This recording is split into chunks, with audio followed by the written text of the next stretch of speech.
Tonight on Let's Talk Racing, we have Al Pearce with Auto Week Magazine. Hello, Al. How are you doing tonight? I'm doing fine, Raj. How about you? I'm still alive. Still got a job. Hopefully, you still got one. You're better off than a lot of folks, yeah. One of the big things everybody's been talking about the past week, of course, has been the Dale Earnhardt Jr. and Brian Vickers getting into each other. Well, you were probably down at the race, weren't you? Oh, yeah. Oh, yeah. What was your take on everything? Well, my question is that they held Jason Leffler 5 laps the day before for doing the same thing to Stephen Wallace that Junior did to Brian Vickers on Sunday, and Junior got off scot-free. That's my only question. I mean, if you're going to bust one guy for rough driving or for intentionally causing a wreck, why don't you bust the next guy? Now, so that's just inconsistency, but we've seen it before. Did he get penalized there in the pits there? Yeah, because he was outside the pit box. It wasn't for the wreck. It was for being outside the box. Yeah, they held him 1 lap, and that's what put him a lap down. That's what actually put him behind Vickers. They were racing for the lucky dog at that moment when Junior started that wreck. So it's just inconsistent officiating, which happens in all sports, but when it happens in NASCAR, everybody seems to notice it. Oh yeah.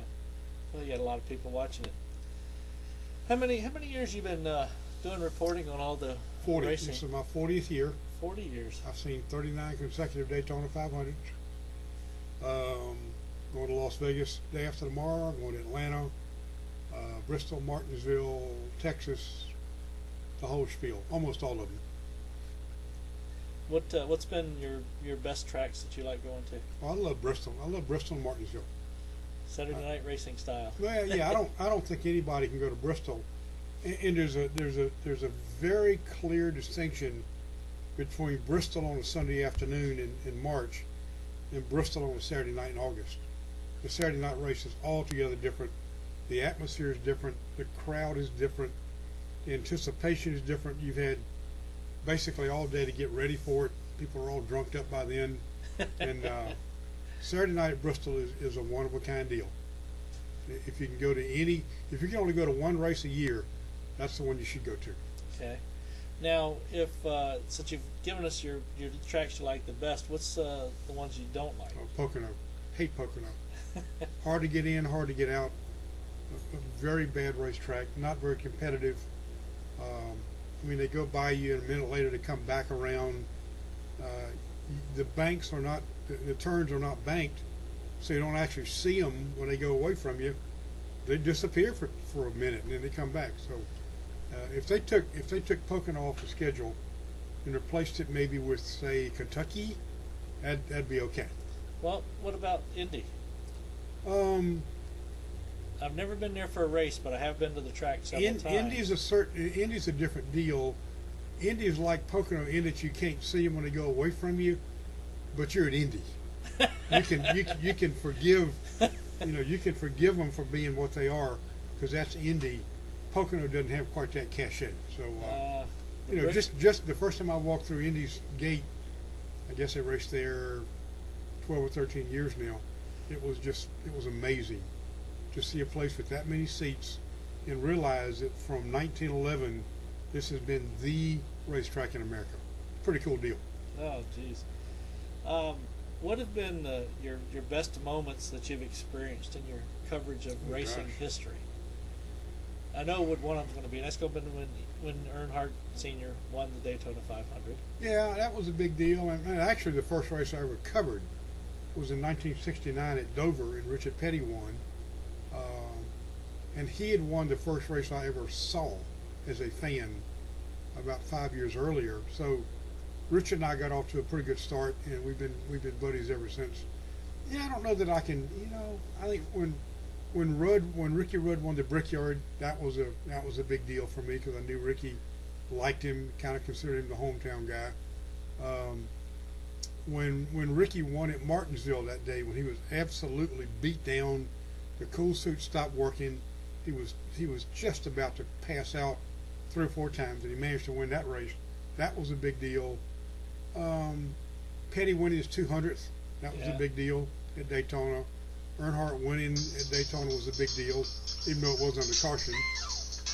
He was going to win it anyway, I guess. So there are too many of them. When you count the number of races I'm in the middle of a, that I've been I'm in to the over middle of 40 TV. years, figure 30 a year for 40 years is Right, bye. almost 1,200, and it's kind of hard to pick the best one. Yeah. What, now, of course, I'm swinging to the opposite side, your worst moments. Well, see, I mean, Earnhardt getting killed obviously was a moment that basically it supersedes anything. I've seen other guys die. I saw Tony Lund get killed.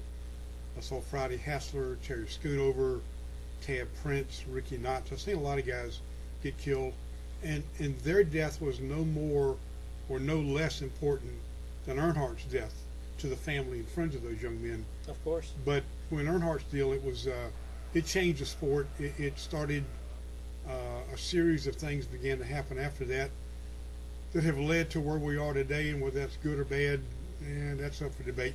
I think soft walls are by far the best thing to come out of that deal. Maybe the only thing. The Hans device, the car tomorrow, whether it's good or bad, I don't. To me, they could have moved the seat over 5 inches on a regular car, and it would have been just as safe as the car tomorrow. Yeah. I don't think the car tomorrow or car of today, whatever you want to call it, I just don't think it's as competitive as it should be or could be. So, I don't know. Everything changes. Things will be different next week than they were last week. Do you see any or heard of anything different they're going to be doing or they've talked about doing? I know that recently they've changed the 10-lap rule down to 20 laps, Mm-hmm. so you got to start in single file. What's some new things that they're thinking about? Well, I don't know that they are. I think I think in a nationwide series they continue to talk about the idea that if you're not a full-time committed nationwide driver, you won't get points at the expense of a full-time guy. Or if you're a full-time nationwide driver and you finish 9th, you would actually get first place points if 1 through 8 were Cup drivers. So they're basically, talking about it, but basically like when everybody used to be called bushwhackers, everybody come in yeah, and run yeah. it. But other than in Cup, I don't know. There's been some talk about 2-day shows, showing up on Saturday, practice, qualify, practice again on Saturday, race on Sunday, have the teams at hotels only one night instead of 2 or 3. Yeah. The hotel people don't like that. The restaurant people don't like that. The tracks don't like that because they don't sell souvenirs and hot dogs and all. But yeah, at some point in time, you gotta bite the bullet and do something to help the fan. Well, I mean, I've seen where they've been advertising about reducing tickets. I think I saw someplace one of the Cup tickets. They were down to $35 for a Cup ticket. Well, Atlanta had a deal where they would match. Atlanta had 2,000 tickets that went on sale the Monday after the 500 for $17, matching Kansas number. The question to be asked those people were, could you have been doing this all along? I mean, if you can do it now, why couldn't you do it 10 years ago? Yeah, I mean, I drove in the infield at Daytona Sunday morning, the race day. There was a big sign at the tunnel that said, all vehicles $50. That's just vehicles. yeah, Per person, $100. So if you had awakened in Orlando that morning, and you called 3 buddies and said, "Hey, let's go to Daytona for the 500. We'll just go in the infield and watch it from in there." You're talking $450 to watch the 500, which got rain shortened, of course, yeah. from the infield where you can't see anything. So I don't know. Daytona had a good crowd, but we knew they would. They gave away a ton of tickets. They flat gave away, I mean, it's easy to say thousands and thousands of tickets, because the last thing they want you to see on television is an empty seat. Yeah. And a number of tracks coming up. I think Las Vegas has done it. I know Texas has done it. They have covered up a lot of seats with signage because they weren't selling those seats. So it's a tough time for everybody. I read somewhere Elliott Sadler was talking about that would be his solution, was to, like, in the racetrack area, to go out to the schools and do 10,000 tickets, for the track, if anything, they'll bring their parents in with them, and they're going to sell the concessions. Yeah. And probably mom and pa says, "Hey, cool, the track bought us something." They'll buy track shirts or. But then the problem with that is, what if you bought your ticket 6 months ago? You paid full fare. Yeah. And all of a sudden, your next door neighbor's kid shows up with 2 free tickets. And, well, who's gonna explain that to Mr. Ticket Buying Public? Yeah, been there, done that. Yeah. But, now something else. You've been to. You said you stated earlier. You've probably been to just about every track. Which tracks haven't you been to? I've not yet been to Chicago or Kansas City. And I don't know why, except I know that the Chicagoland race in Joliet in recent years has fallen on the same week of the Kyle Petty charity ride. And I do that every year. So right. I've missed Joliet, and I've not been to Kansas City. People tell me if you've been to Charlotte, you've been to Las Vegas, you've been to Atlanta, it's the same thing. It's the same racetrack. So they're the only 2 I've not been to. And I've been to a lot that have since closed. I went to Wilkesboro a number of years. Yeah. Went to Rockingham back when it had cup races.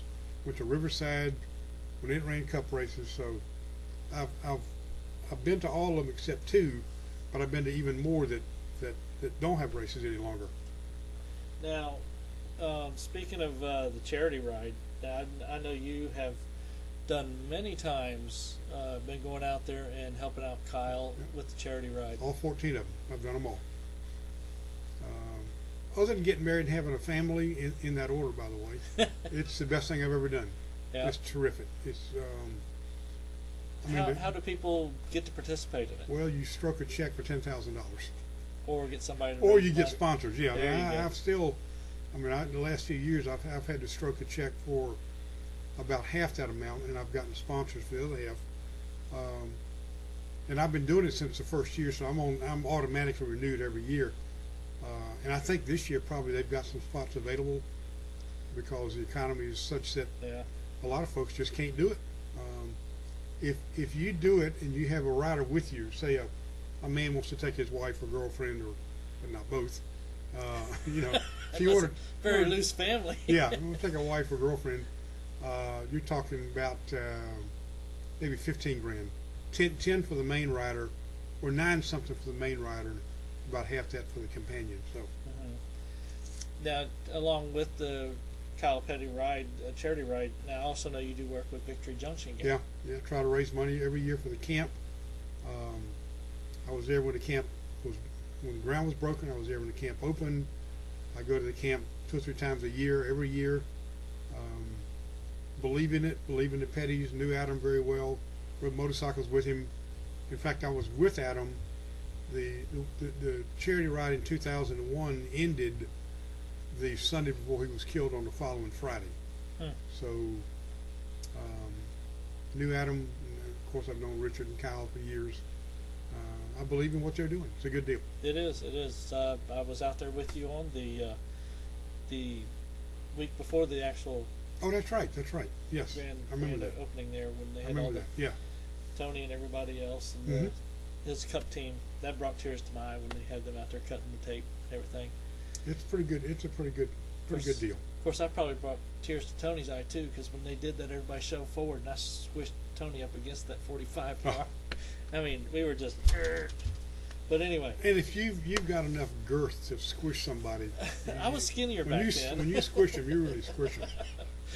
Tony's trying to catch up with me. I got to talk to him. Tony's cutting down. I talked to Tony in Charlotte back in January, and I asked him. I said, "Are you worried at all about having Burger King as a sponsor?" He said, "Man, I have to drive by those places. I just can't stop in there." So he said, "I love them. Love to have one right now, but I'm trying to cut down." And he is. He's trying to. I think being an owner puts you in a little bit different position than just a driver.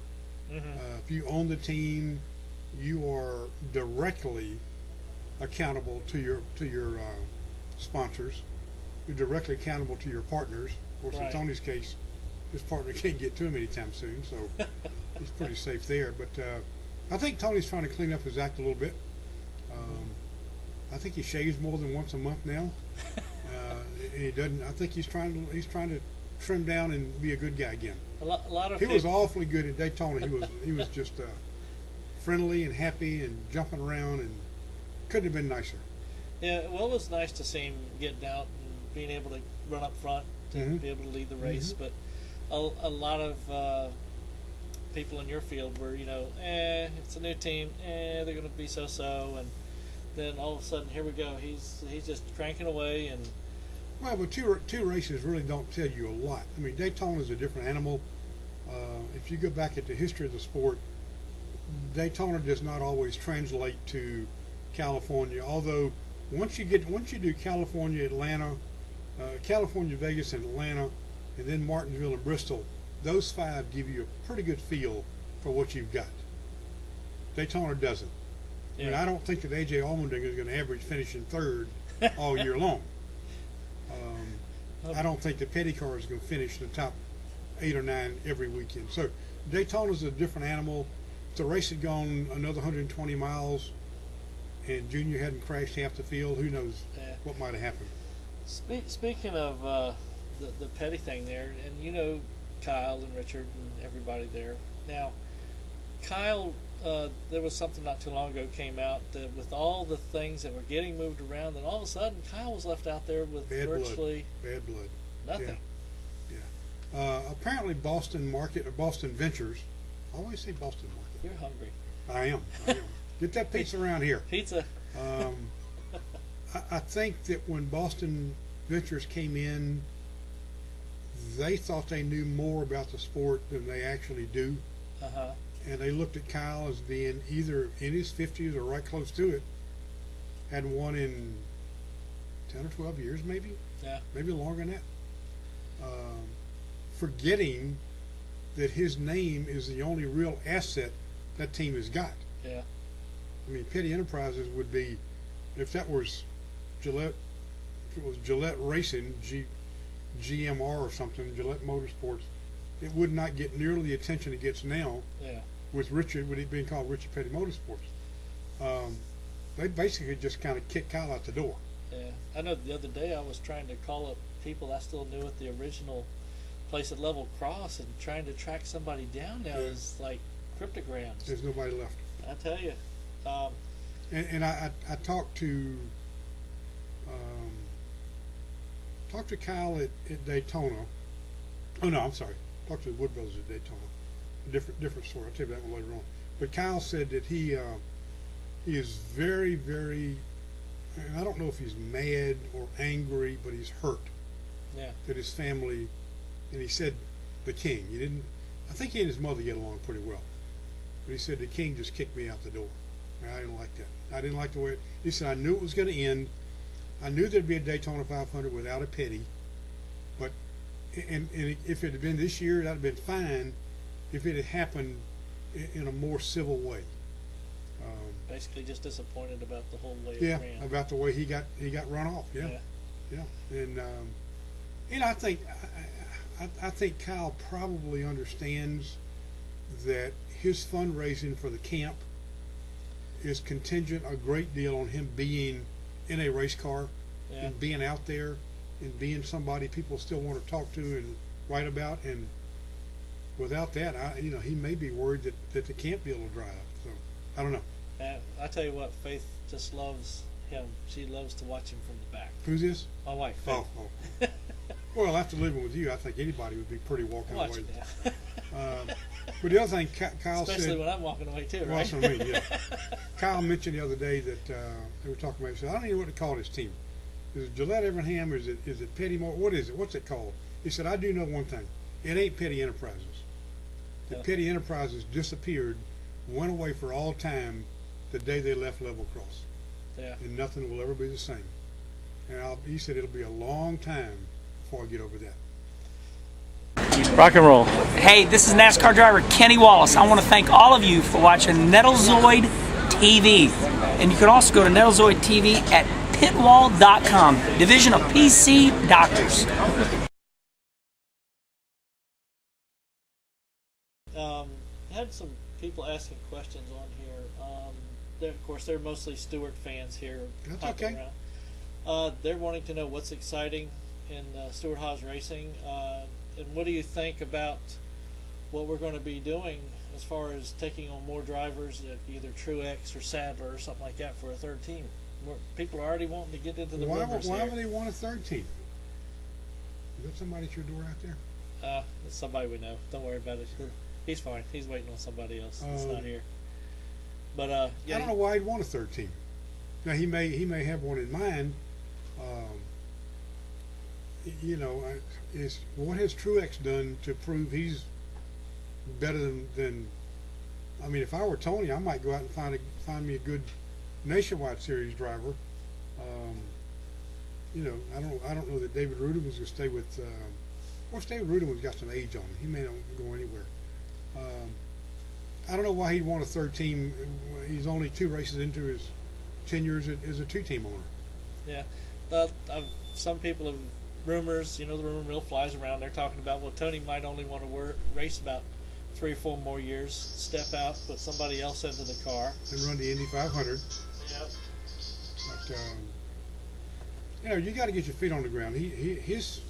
They're getting there, you know, but they still got a long way to go.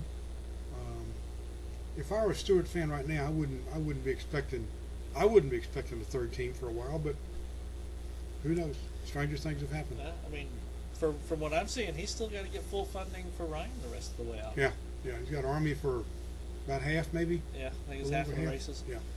But yeah, that's the biggest thing. Now, to me, Tony reminds me of Kenny Schrader.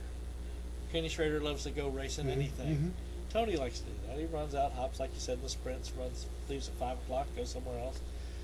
And, of course, being an IRL as well. Then when they started talking about Formula One, I'm surprised somebody didn't also go to approach him about that. Now, I think you need a little bit more finesse than Formula One car would require.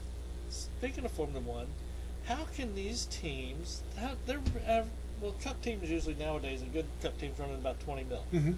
Now, these guys over here, I hear from Formula One, you're talking 100 mil, I think, for a team. Yeah. How are they affording to get all this sponsorship? Because the rest of the world is enamored by Formula One, and the United States is not. There are sponsors to be had for Formula One teams all over the world. I mean, in Dubai, in Kuwait, in the United Arab Emirate. There's lots of money to be had in Europe, particularly. Richard Branson's been talking about getting in on a team, the Virgin Airlines guy. Formula One, everywhere except in America, is second only to soccer, football. They call it football, we call it soccer. Yeah. There's plenty of money out there for Formula One, and they're apparently going to try to put a team together based in Charlotte, which will be interesting. I've seen some articles already. They've been talking to some of the guys. Well, you see, they've mentioned, and what they do is they say, okay, if we want to get attention for this Formula One team that we'd like to start, what's the first name we throw out? Danica Patrick. Yeah. Because Danica Patrick is the only open-wheel driver anybody in this country even knows. You could bring in 50 IRL drivers in this room right here, and she'd be one of them. And 8 people out of 10 would never know who the other 49 guys were. Yeah. So, yeah, they throw her name out just to create interest. Yeah. The media attention. They mentioned Scott Speed's name. And he doesn't want to go back to Formula One. He's already been there. Yeah, I've been there, done that. They mentioned Kyle Busch's name. Why in the world anybody? Now Kyle might want to try it. Well, he might. You know, he would be something to be just to get out there. Hey, let me go just try it out. Yeah. But yeah, that's those guys do some money. What else was there? We were talking about quite a few things earlier. The Wood Brothers. I was talking to the Wood Brothers. Wood Brothers. Daytona. You were going to tell me about Wood Brothers. The Wood Brothers are now saying if we were not locked in to our long-term lease in Charlotte, we'd be back in Stewart in a heartbeat. They came to Charlotte thinking they needed to come to Charlotte to get good help, to get, you know, sponsorship and attention and all this stuff without having to commute back and forth. And they're finding out now that with David Hyder, their crew chief, actually lives closer to Stewart than he does to Charlotte. He lives in Winston-Salem or High Point, Uh-huh. north of Winston-Salem. And Eddie Wood told me, he said, if I wasn't tied to that stupid lease, he had more words than that. But Hey, you're on the internet. You can say anything No. you want now. It's not like TV. he said if we weren't tied to that stupid lease, that we might pack up and go back home. Because we've got a bunch of racers who would be just as happy up there, maybe more so, than they are down here. So, nobody ever thought Petty would leave Level Cross. Nobody ever thought that the Wood brothers would leave Stewart. And they both did, and there you go. There's just, I mean, granted, we've both been watching the racing and everything for so long, and just to see so many teams come and go. You have the guys down there that used to be the number 4 team down there on Route 81. Just Morgan McClure. Yeah, they've gone away. those guys. Don Levy's gone Don away. Levy, Bud Jenny Moore's Dunleavy. gone away. Hoss Ellington's gone away. But teams come in. I mean, teams leave and Yeah. teams go. And it's, you can't. There will always be enough teams. Now, whether they are quality teams or whether they're worth watching race. Yeah. So far, we have not had any start and park people. We hadn't had anybody that went to a race thus far and simply started and ran 5 laps and came in with a vibration. We hadn't had that yet. Just to keep up a track count. Yeah. Well, you start to 500 at Daytona. Yeah. That's $250,000. Yeah. That's $250 just to start. Last man. That's. Yeah. Don't care if you crash out or not. Which Joey Logano did. Yeah. Poor Joey. He'll be all right. Oh yeah. What do you think the future of the home dirt tracks? A popular one in Wall, New Jersey, just recently closed, given the economy. Yet Eldora seems to have strong following. Well, Eldora's got a strong following because of who owns it. Yeah. I mean, it's been there for forever. Yep. And only come into the limelight ever since Tony bought it, basically. Nah, they used to run a big. It might have been $1 million to win. Holy I smokes. think there was a time, and somebody can call in or email in and tell us I'm wrong. I think at one time, the promoter up there ran a race called the King of Kings. And Steve Kendra won it a couple of times, and I believe it paid $1 million to win. I really do. Whew. So Eldora's been around a long time. Yeah. Yeah, Tony's cleaned it up and certainly has enhanced the facility, but it's been in the same location in Rossville, Ohio for years. Yeah. It's been a well-established weekly track. I didn't know Wall Stadium was a dirt track. Maybe they've just made it a dirt track. But I thought it was asphalt. Maybe not. I know Abraham used to race there. John Blewett raced there. Martin Truex raced there. Bunch of northeastern guys raced there. But I thought it was asphalt. Maybe it's dirt now. I don't know. I've gotten to the point I've started enjoying is when the guys come up here for Richmond, and they have where they go out to Virginia Motor Speedway. Yeah, Billy Sawyer's place. And we go out there and they race out in the dirt. I've enjoyed going out there and having fun. Yeah. Playing around and watching that and talking to everybody. And the guys out there, they just totally love it. Well, a lot of them actually started. I mean, Tony Stewart did not start in IndyCar. He didn't start in a Sprint Cup car, whatever you want to call it. He started in a midget or dirt modified or 3/4 midget or whatever. And Jeff Gordon's the same way. Casey Kane's that way. Ryan Newman's that way. When you start at that level and you get pretty good at it, and then you move up, occasionally you like to go back. Hey, this is fun. This is what got me where I am. I'm going to do it again and have a good time with it. Another good question. The Goodyear tires. What's your hack on the Goodyear They had no tires? trouble with them at Fontana, did they? Yeah. I think the same thing happened at Daytona. It's happened for years at Daytona. Somebody will try a camber setting. Somebody will try something that is not what Goodyear recommends. They'll try an air pressure or they'll try a pressure setting. Try to fudge it. That's not exactly what they want. And as soon as something happens, like happened to Newman at Daytona, everybody gets all upset about it. Yeah. So the only time Goodyear has really failed to a catastrophic level was at the Brickyard last year. And they absolutely, I did not know this, but there was serious negotiation on Friday and Saturday night at the Brickyard of going home and coming back later, boycotting. They, just like Talladega in '69, those guys did not want to run the Brickyard with that trashy tire that Goodyear brought them. Huh. And they came. I think Mike Elton talked them into staying because TV is such a big deal, the live gate's such a big deal, the whole world is watching. Slow down, run careful. The track will eventually rubber in, which it didn't. So I think when there was something to talk about boycott at Indy. That's the first time I've heard about that. So you got to get out more. You don't get out very much. I need vacations. Take a vacation to go watch racing. I only get to go to Richmond. I managed to squeeze in Dover last year. That's been to right. Darlington. Didn't I give you some Dover tickets? You won them, didn't you? Yes, that's You won some that's Dover how I tickets. managed to get There it. you go. There you go. Yeah, won them from the Victor Johnson Gang Yep. charity thing we That's did. right. Now something else too. I keep We don't forgetting to bring have up. commercials or anything. You want to take a break? Well, I just wondered whether we. We could take a break. I mean, hey, no big thing. But then people would tune out. We don't want to do that. Yeah. But there was some talk I was telling you about earlier on the Stuart Haas Racing official site Mm-hmm. that the people in there, they've got over 5,000 members already in there Okay. that have signed up. And they're trying to find some way to take and generate income for Tony's charities. Mm-hmm. Okay, I posted in there different numbers, different addresses, and who to contact at the places.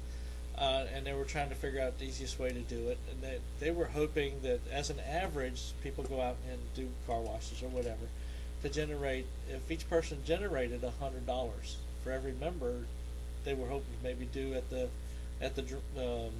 Prelude to the Dream, Mhm. maybe do a presentation of a $500,000 check. Okay. You know, you might don't- have why some don't- insight. Why doesn't Tony just send somebody a pair of gloves he used to race in at Daytona autographed and auction them off? The next weekend, let him send somebody a pair of shoes Yeah. or something, or a steering wheel. Yeah. I mean, steering wheels are not like Formula One; they're Well, probably fairly interchangeable. yeah, You know, yeah. autographed a steering wheel. You know, put it up for auction. I know that some of the drivers do. I know Denny Hamlin does. He does. He has a group that puts out autographed items out Mhm. on eBay all the time. They always have at least 10 items out there. I've actually bought stuff for gifts for Christmas one time, and just to have something unusual to give to somebody. And what does Denny do with the money? It was Pays for his new motor coach. well, it was supposedly the charity organization itself that he has that was doing it, and he just would autograph and contribute, and they Okay. would take care of everything. So hopefully it's split money, so he doesn't get to give his fingers in it, as they say. Oh, okay. Hopefully, That might work. Yeah. yeah. Well, surely Tony's got stuff he can just toss at you. Oh, I'm sure, but I mean, not you, but just Yeah. you know. I got- Surely his fan club must have a president or secretary or fundraiser. Well, I know the Tony Stewart fan club, the girl that everybody talks to, her name is Monique. I don't remember her last name is, but she would be normally the person you talk to. Okay. I know with Richard Petty and his group, when I call them all the time, we would do stuff and do auctions. Mhm. We did some for the boys club there when we had Rusty Wallace in and Bobby Allison in, and had silent auctions, and all that stuff would go to charities. Well, I'm about to put a Formula One helmet on charity That's auction. something else I wanted to ask you. I Yeah. heard you. I saw the other day on NASCAR they put a nice Yeah. little thing in there for Yeah. you.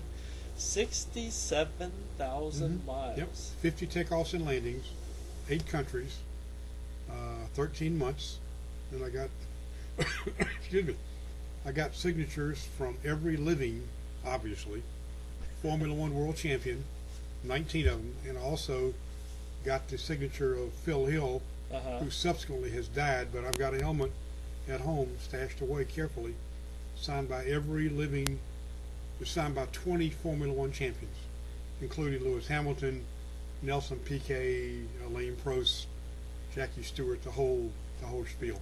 Mario Andretti, the whole gang of them. Now, this is still an ongoing thing? No, or? I've got them all. There's only 19 of them right now, Uh-huh. and I've got them all. Okay. And I'm going to try to sell it in March, and every nickel, I won't get a penny of it. Every nickel will go to the petty camp. So That's very, very and commendable. the bid will open on eBay at 25 grand. And if it doesn't sell, then I'll just bring it back home, put it in the box, put it under the bed again, and when times get better, I'll try it again. Yeah. That's. But it will be a tax deductible charity donation write-off for whomever buys it. Short the $130 that the helmet cost. Yeah. So if you write a check for $30,000, then you can claim $29,870 or whatever it is, because you're actually getting a helmet, so you're getting something for it. Somebody had a input in here. Given the high female population that's hanging out at NASCAR now, so she was suggesting to raffle a dinner with Tony. It'd be good, yeah. I mean, I remember they used to have celebrity You'd probably go to Steak and Shake. Or Burger King. There you Burger go. King. Go to take her out to Burger King. Here you Burger go. King. Oh, jeez. But she said, "Don't tell her old man." By the way, she wants to win. There used to be auctions like that. If I remember, they had celebrity auctions. Yeah. Don't they ever do that at the NASCAR stuff anymore? I think drivers would rather just write a check than have to put up with that kind of hoorah. I mean, think about it. I mean, if you're Tony Stewart or Jeff Gordon or Jimmy Johnson or anybody, and somebody wants you to take them to dinner they'll pay $5 grand to go to dinner with you, and you just write a check for $5 grand and say, okay, listen, my wife doesn't want me going out with other women, so. Now when you've talked to the drivers, you've been in your professional air when you're talking to them, and then you've also, I'm sure, been able to talk to them off the book type thing. Yeah. Is there really that much difference between when you see them on race day and then when they're out? Some of them are all together, and I tell you, the people who are all together different. The TV guys, they are in broadcast mode the whole time, or radio guys. Yeah, I know. Eli Gold. Hi, I'm Eli Gold. Good to meet you. How are you? Eli's talking in that MRN voice of his. Joe Moore's the same way. I know. I know Barney Joe. Hall. I mean, these guys don't know that there's a real world out there, and they're not broadcasting the real world. They're just in it. Yeah. TV guys. I mean, Jimmy. If somebody disagrees with me, let me know. You people calling in. Does anybody get tired of Kenny Wallace other than me? I mean, really. He's getting to that point. He's like the digger guy. The digger. It's that point now. Yes, Kenny is a wild, and Kenny is like that no matter where those who can do it, those who can't talk about it, which is where Kenny comes in. Kenny, I'm just tired of Kenny. I'm sorry, folks. But I've talked to Kenny away from it too, and he's just like that, just as bad. I know. Yeah. Oh my God! I mean, I thought I'm badly wired up at times. You know, my wife's ready to boot me out the door every once in a while. But see, the thing about Kenny is when you every now and then it'll happen once a year, and we got to put up with it. Once a year at some NASCAR track, Kenny will come into the media center. They'll have a Q&A with him, and maybe two other guys. I mean, he might have qualified in the top 10, or he might have done something. And at some point during that interview, Kenny Wallace will remind everybody, remember now, I'm a race car driver. I'm not a TV person. I'm a race car driver, and you people that write me off as a TV personality, you're all wrong. I'm a hardcore race car driver. Well, Kenny, if somebody gave you an opportunity to run full-time nationwide with the caveat that you can't do your stupid TV show, would you do it? Or would you rather be on TV 38 weeks a year? So I think I just get tired of Kenny. I'm sorry. But drivers, you may not want to hear this, but Jeff Gordon is a genuinely nice guy. Jimmy Johnson could not be nicer. We had a deal at Daytona where a half a dozen media people were asked if they wanted to take a lap around the track in the new pace car with Johnson. I said, oh yeah, I'll do that. Sure, I'm glad to do that. And before the guy ahead of me who went out was Marty Smith. ESPN guy. Yeah. And Marty got out and said, "Man, that's great. Man, thanks, man. Thanks for that little extra stuff." And I was next in line. I said, "Hey, Jimmy, whatever you did for Marty, do the same for me, okay?" He said, "Okay." So he did a couple of things. He went down to chicane on the back stretch, and he was just as nice as he could be. Could not have been nicer. So some of them are really easy to get along with. Some of them are very distant. They like to keep their personal life and their driving life totally separate. But most of them are okay guys, yeah. Do you have a favorite? No, when Richard retired, my favorite went. Yeah. I would like to see certain drivers do well at this point in their career. Right. Now, I would like to see Jeff Gordon win a bunch of races and win another championship, maybe 2. And then that'll be it. I don't want him to get to 7.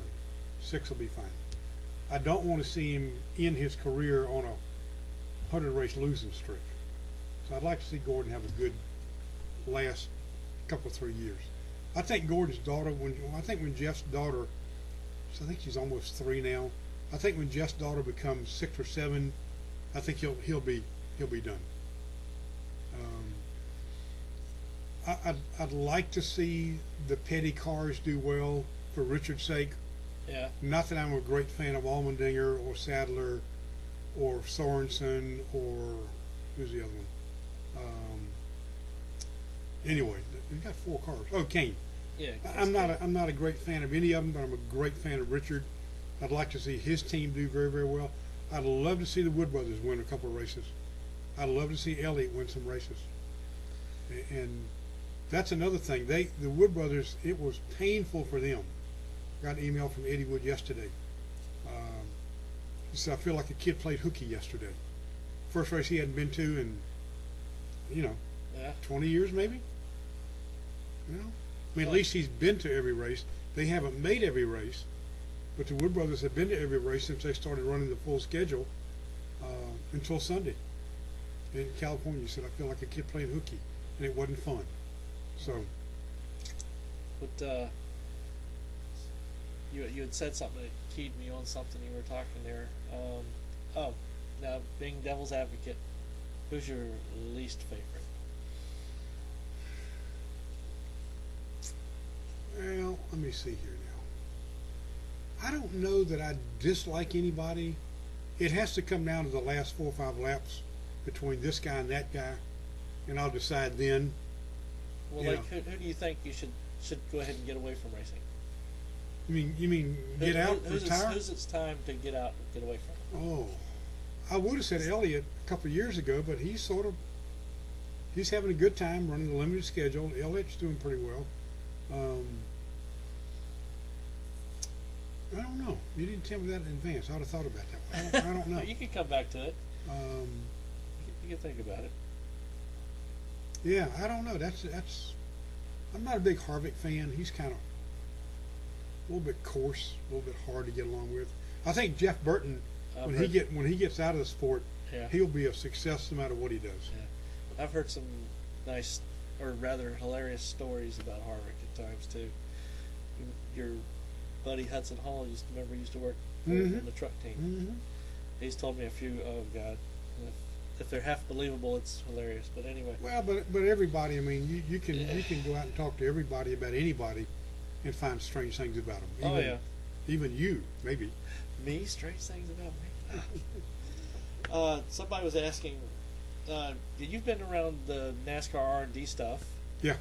Are they doing any research into possibly doing electric cars? No. Or NASCAR is terrified of fuel injection.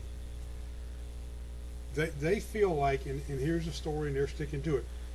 They feel like their inspectors have been working with 4-barrel carburetors for 65 years, 60 years, and they think they figured it out by now. It's taken a while, but they figured out what these carburetors are all about, and they fear going to an electronic fuel injection and ignition system. Well, they're asking straight electric car, not electronic. Oh! Straight electric. I don't know that. I don't know that Sunoco would ever go. I don't. Well, you know. definitely would lose gas sponsor. Well, yeah, but they, Your official battery. Yeah. NASCAR. If that happens, it'll be after I'm dead and gone. I can't imagine them having hybrid cars for the foreseeable future. Well, have you seen on the internet some of the stuff that people are talking about where you can get better gas mileage using electrolysis, for instance, to take and break down water? Isn't that what you use to get hair off your body? Yeah, something like Women use it. Yeah. Usually? But they break it down the hydrogen, Yeah. oxygen, and you take in the hydrogen and pumping it into the car, and supposedly 20% up to 700%, depending upon how you do it. It'd be nice to not have to worry about those people across the ocean to give us our fuel oil. Yeah. Although there's plenty in America, we just maybe not mining it, or we're not pumping it where it should be. So. But there would be something there to consider. You'd still be running gas, but now instead of having this, what is it now? It used to be 22 gallon. It's down to what, 20 point You something? mean on the fuel tanks? Yeah, on the fuel I think cells. 19 something maybe. Down to 19 now. Yeah. Well, and then they have on some of the races they had gone down to an 8 gallon at one point, or 13 gallon. 13 gallons at Talladega, I think. They felt like if they had a smaller fuel cell and it required people to pit more often, it would break up the clumps of cars. Yeah. The other solution would be, okay, let the first 10 starters start the race now, let the next 10 starters start it in 30 seconds. You can do it that way. Do like a rally. Yeah, you'll have 4 groups of 10 cars going off and stand and start down pit road. No passing until you get to the end of pit road. Why not? Hey, It makes as much sense as some of the things they're doing. hey, do like what they used to do. What did the old Indy races they used to do? They would stand up on one side of the track. No, and it all was the Le cars, Mans. Le Mans, Yeah. and everybody runs across. And Takes they quit doing it for a very obvious reason. People get run over. No.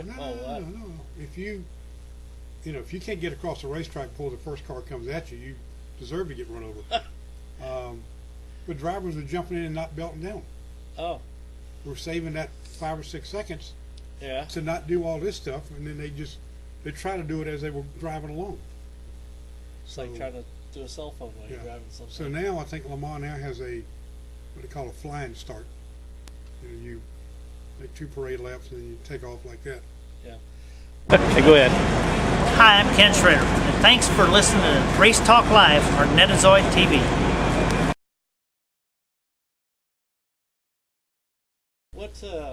What about truck racing? It's apparently getting some increase in popularity. What do you think about there? Do you get a chance to cover much of that? Yeah, I see every truck race almost on a Cup weekend. Who are your thoughts on teams and drivers? Well, I mean, there are only maybe half a dozen really good trucks out there.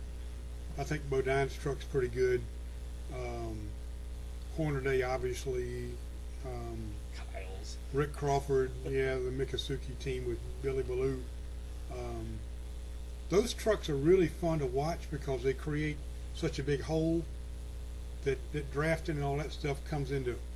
You can beat bang on those things. I mean, God, you can crush the wall with those trucks and they keep on going.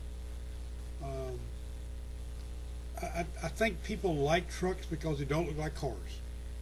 And I think if the nationwide cars look like the Cup cars, trucks would be even more popular. Because right now, nationwide cars don't look like Cup cars, and trucks don't look like anything. And if you're paying all that money to watch a Saturday afternoon nationwide race, why not run the nationwide race and the truck race on the same day? Where they have 3 races. Do a combo ticket or something. Yeah, because at Daytona in last month, or early this month, the truck race on Friday night didn't draw many people. The nationwide race didn't draw many people. Put them together and run one at 12 and one at 4. But as I'm reminded every time I go to a Cup race, those people in Daytona Beach did not get obscenely rich by making bad calls. They must be doing something right. Yeah. Talking about earlier too, we were talking about like the Saturday night races, and you like the smaller tracks.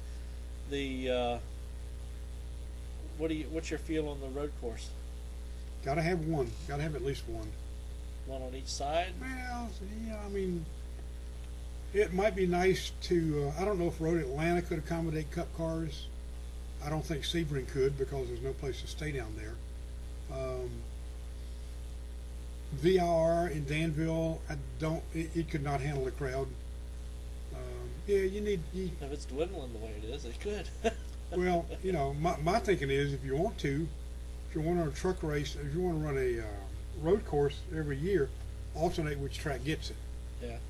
Or send the nationwide cars in the trucks to Sonoma one year, and then let the Cup cars run it at Watkins Glen, and then next year reverse it. So you're actually trimming the schedule by one race, which could then go to Kentucky. Yeah. Where Bruton Smith is sure he's going to have a race next year, and NASCAR is just as sure he's not. God, the And power struggle there. Yeah, oh if my you God. get in a spitting contest with NASCAR and Bruton, you can bet Bruton's not going to win. You might think he will, unless he buys a track. Unless he buys Pocono, or buys Dover, or buys what's left. That's the only Any place that's not owned by them, but right has not a owned date. by him. Yeah. I think Pocono and Dover are the only two tracks that are not owned by Bruton or Brian's crowd. And Indy, of course, they'll never sell that. When are we going to start seeing SUV races? That should be interesting. They're already top heavy. You want something that's going to create action, bounce. It's almost like doing arena car racing. They're going to flip over in a moment's notice. You know, let them start out at Langley and then go from there. Surely Luke can find a spot for them. But see, I think in that case you got to have the wife and kids and the dog and a picnic basket in the back. You got to have a full. You got to have one person in every seat to have an SUV race. Oh, jeez. That makes as much sense as anything else. Yeah. What was it? They had. Well, you've been to the Night of Destruction. You've been to the Night of No, Destruction. They've been out there. I'm always somewhere else. And they have out there. They have one person that's driving the car has a bag over their head. The other person's got to sit in the back of the seat. tell Well, them I've how to seen some drive. races out there that weren't supposed to be that way, but It looked that way. it looked that way from where I was standing. Yeah. Who's some of the up and coming drivers that you've come across that look like they have the next shot at getting into? Well, Logano, I mean, he's only 18, and people say, he's too young, yada, yada, yada. Well, he did say he was actually a year earlier than he wanted to be. Well, maybe so, but when Tony bolted, then they had to put somebody in that car. Richard Petty told me a long time ago, I asked him, why did Kyle start in a cup race or in an ARCA race at Daytona? He said, you can pick up bad habits at Daytona, but you pick up a whole lot more bad habits at Caraway. He said, if you're going to make your living out here on the big tracks, why not learn how to drive on the big tracks? What good does it do you to spend 5 years at Caraway or 5 years at Hickory or 5 years at Motor Mile or wherever if you can suddenly spend the rest of your life out here on the big tracks? So Logano, I think he'll be okay. I don't think he's another Casey Atwood. I don't think he's another Buckshot Jones. He couldn't possibly be that bad. He's going to be okay. Kozlowski obviously is pretty good. He's going to be okay. See, David Strimy's been up and gone back and is now back up. I don't know if Strimy was any good. He wouldn't have gone down the first time. Allmendinger may be okay. He's certainly fearless. Speed doesn't scare him. Scott Speed may be okay. Vickers is okay if he gets out of Junior's way. But I'm sure there are not a lot of young. There are not many really young, up and coming, marketable guys in the Nationwide series. You got Boyer, you got Edwards, and you got Bush, and you got people like that. There's not a lot of room for the Elton Sawyers or the Wayne Hanburys or the Eddie Johnsons of this world. You don't. Look, we were talking about like Philip Morris. Yeah. I mean, you've got guys that have been out here running, won late model championships, and have done it extremely well, but unless they know the people and have that big money, they aren't getting anywhere. Well, the thing that frosts me a little bit is this so-called diversity program. Yeah. At Charlotte last month on a media tour, they paraded out 11 people, young, all under the age of maybe 25. And this is the face of the sport for the next 20 years. Like 7 women, 1 guy who was clearly African American, and 3 others whose bloodlines and background was uncertain. You don't know what he is. Yeah. Mine's 57. Yeah, NASCAR is working. They want the next Tiger Woods or the next Serena Venus Williams. They want the next African American or Hispanic superstar. They're willing to do almost anything to get them, including, but not limited to, overlooking some white guy. I mean, if you go to a Saturday night dirt track race and you've been told as a young 18-year-old African American kid there who's pretty good, he runs 7th or 8th, and a 16-year-old white kid blows his doors off and has been blowing his doors off for weeks and will continue to blow his doors off, why not get him? Well, he's the wrong color. Yeah. You can't do that. So I'm not really a big fan of diversity. Lewis Hamilton, last year's Formula One world champion, is a black man and never got a break from anybody. No, who gave Wendell Scott a shot? Nobody. Yeah. Now, teams, once he came out and established himself and that he was going to race honestly and fairly and support his family, then teams helped him a little bit. Richard gave him parts and pieces, this and that. But nobody said, okay, 35-year-old black guy from Danville, we're going to give you a cup ride and see how you do with it. I'm not a big diversity fan. Yeah. Not that I don't think it's a good thing to do. I just don't know that they're going about it in the right way. Like too much reverse discrimination type stuff. Well, yeah, if you ask them about it, they get, oh, no, that's not the case at all. But and here's the thing. The truth, this is from my friend Monty Dutton, the truth is never more evident than when they go to great lengths to deny it. When they say, oh, no, you're wrong about that, and they talk to you, and they try to convince you you're wrong, and they come back 10 minutes later and say, oh, here's something else you're wrong about. It's Yeah. The more they try to tell you that you're wrong, the more I'm thinking, there's something in the woodpile. Yeah. They ain't telling me the whole story. There's something else there. So, and I just, and if you look at the diversity class, and this is 7 years they've had it, and they parade them out every year on the media tour, and Logano was not one of them. I was going to say, been going for 7 years. I don't think I've heard Nobody's of anybody. moved up. Eric Almirola has moved up, but he's as white as you and I. I think his grandmother was from Cuba. Yeah. He lived in Tampa, born and reared in Tampa. They claim he's Hispanic. Okay, fine. Okay. Do you speak Spanish? I don't think so. Well, He might. I don't know. Let's do one last question here. We've been cranking them up here pretty good. Get some people asking. I get paid by the word, right? No? You get each bite of pizza is a word. You're going to be eating a lot of pizza. What about now? We've seen the Cup guys. They went down and visited down in Mexico City. Mm-hmm. Twice. Well, 3 times maybe. Okay. When do you think they're ever going to try to go across? I know they've talked about it and have batted it around, possibly going over to the other side of the water to when are you going to go and where are you going to race? I mean, I talked to a man in Daytona Beach who is he's Lord somebody or other, and he's the head guy of a big British-based racing organization over there, who said, I don't think it'll translate. We're used to open wheel cars that have got a high-pitched kind of a, so I don't know that these cars will translate. Yeah. I don't know. You can bring them over here, you can put them on a road course. There is an oval over there. There's a 1.25 mile oval, I think, in a place called, of all names, Rockingham, England. But when are you going to do it? You got to do it in the summertime or spring. You can do it in the middle of the season. I don't know. They better damn well concentrate on getting sponsorships and crowds and money from this side of the water before they start looking somewhere else. They went to Japan 3 times, but that was strictly a cigarette selling junket. Uh-huh. Because Marlboro was the biggest thing in Japan. And somebody at R.J. Reynolds said, hey, why don't we go to Japan, run an exhibition road race, have Joe Camel over there, and try to break into the Marlboro cigarette market. The only reason they went to Japan, they weren't selling cars. Toyota and Honda was nowhere near getting in cup at the time. Since you mentioned that. And they went to Mexico hoping to get Central